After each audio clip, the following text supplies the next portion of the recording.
You don't need to try to be normal, dear Leo. And it's not worth your time and energy.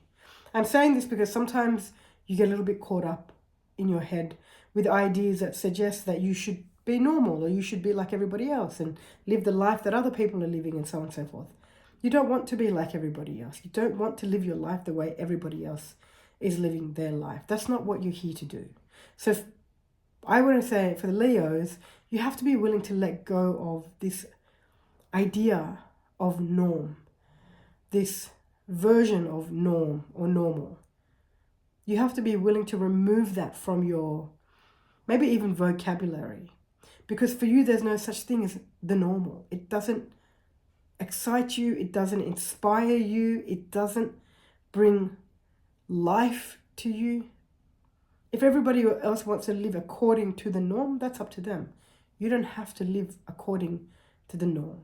It would be useful for you to recognize these ideas that I'm referring to that keep popping through your mind. Sometimes they're presented in a different way. The idea doesn't come in your mind saying, oh, I wish I could be more normal. I wish I could be like everybody else. It probably presents itself differently depending on who you are, how you've been raised, the kind of life that you're currently living. So for the Leos, become aware of the energy of the norm that keeps crossing your mind. You keep feeding it more and buying into it or identifying with it and then making out as if your life is so far from the norm and what you should be doing is what everybody else is doing and so on. This is exhausting you and it is completely unnecessary. You don't want to be the norm. As much as you might convince yourself that you do not want to be the norm.